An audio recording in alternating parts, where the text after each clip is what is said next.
Breaking news చూస్తున్నాం. AP కూటమి ప్రభుత్వం సంచలన నిర్ణయం తీసుకుంది.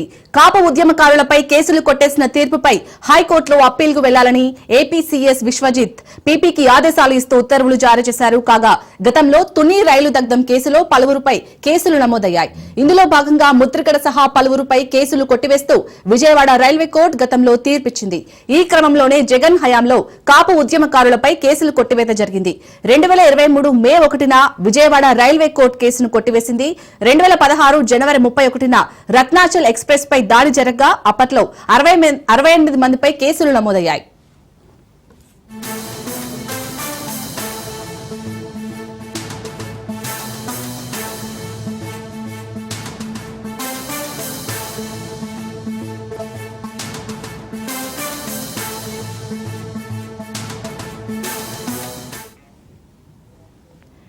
ఏపీ కూటమి ప్రభుత్వం సంచలన నిర్ణయం తీసుకుంది. కాపు ఉద్యమకారులపై కేసులు కొట్టేసిన తీర్పుపై హైకోర్టులో అప్పీల్కు వెళ్లాలని ఏపీ సీఎస్ విశ్వజిత్ పీపీకి ఆదేశాలు ఇస్తూ ఉత్తర్వులు జారీ చేశారు. కాగా గతంలో తుని రైలు దగ్ధం కేసులో పలువురుపై కేసులు నమోదయ్యాయి. ఇందులో భాగంగా ముద్రగడ సహా పలువురుపై కేసులు కొట్టివేస్తూ విజయవాడ రైల్వే కోర్టు గతంలో తీర్పిచ్చింది.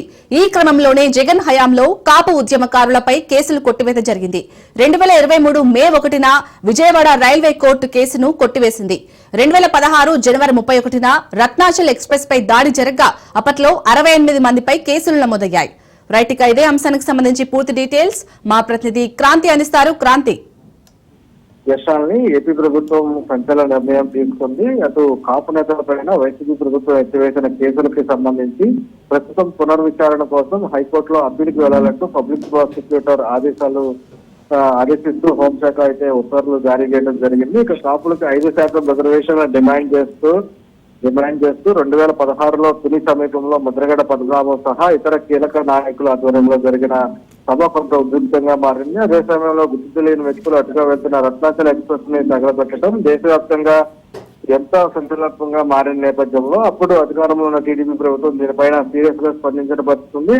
ప్రస్తుతం సంపూర్ణ దర్యాప్తుకు సంబంధించి ఆదేశించడమే కాకుండా ముద్రగడ్డ సహా ఇతర నేతలందరిపైన కూడా కేసులు నమోదు చేసింది. అయితే మరోవైపు ఇలాంటి విషయాల్లో అత్యంత కఠినంగా ఉండే రైల్వే డిపార్ట్మెంట్ తనదైన సెక్షన్లు కూడా నమోదు చేస్తూ విచారణ ప్రారంభించడం జరుగుతుంది. ఇక 2019లో అధికారంలోకి వచ్చిన వైసీపీ ప్రభుత్వం కాపు ఉద్యమకారుల పైన నమోదైన కేసుల్ని ఎత్తివేసిన పరిస్థితి ఉంది. విజయవాడలోని 7వ మెట్రోపాలిటన్ అదనపు జడ్జి కోర్ట్ ఫర్ రైల్వేస్ ఈ కేసులను 2021లో కొట్టేసిన పరిస్థితి ఉంది. అయినప్పటికీ కూడా రైల్వే శాఖ తర్వాత ముద్రగడ్డ సహా కొందరికి సమన్వయం అయితే జారీ చేసింది. ఇప్పుడు అధికారంలోకి వచ్చిన కూటమి ప్రభుత్వం ఈ కేసుని తిరిగి పునఃప్రారంభించాలంటూ కూడా నిర్ణయించిన నేపథ్యంలో కొత్తగా అమల్లోకి వచ్చిన బిఎన్ఎస్ 2023 యాక్ట్ సెక్షన్ 46 ప్రకారం ఈ కేసునైతే కొట్టివేత పైన కోర్టుకి అప్పీల్ చేసేందుకు ప్రస్తుతం రాష్ట్ర ప్రభుత్వం సిద్ధమైంది. ఈ నేపథ్యంలోనే రాష్ట్ర హోంశాఖ దీనికి సంబంధించిన ఆర్డర్లను ఉత్తర్వులు అయితే రిలీజ్ చేసిన పరిస్థితి అయితే ఉంది. పూర్తి స్థాయిలో ఈ కేసుకు సంబంధించి గతంలో జరిగిన ఘటనలు ఎందుకు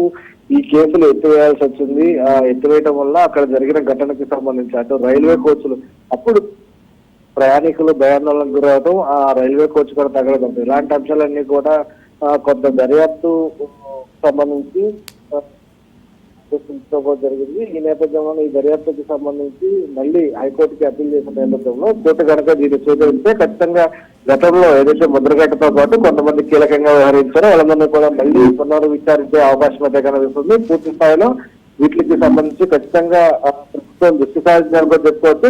గతంలో ఏదైతే టీడీపీ ప్రభుత్వ హయాంలోనే ఈ ఘటన చోటు చేసుకుందో ఆ ఘటన సమయంలోనే అప్పటి ప్రభుత్వం కొంత ఖచ్చితంగా వ్యవహరించింది. తర్వాత ప్రభుత్వం మారడం, కేసు అప్పటి ఉద్యోగంలో పాల్గొన్న నేతలందరిపైన కూడా కేసు గత ప్రభుత్వం ఎత్తివేయడంతో కేసులు ప్రస్తుతం కోర్టు దానికి సంబంధించి క్లోజ్ చేసిన పరిస్థితి అయితే ఉంది. ఇప్పుడు మళ్ళీ కూటమి ప్రభుత్వం ఆ కేసుని రీఓపెన్ చేసి దాన్ని విచారించాలని భావిస్తున్న నేపథ్యంలో పీపీకి సంబంధించి హోంశాఖ నుంచి ఆదేశాలు అయితే జారీ అయ్యాయి. దీనికి సంబంధించి హైకోర్టు ఏ రకంగా స్పందించిందని కూడా కొంత వ్యక్తి అవకాశం అయితే ఉంది.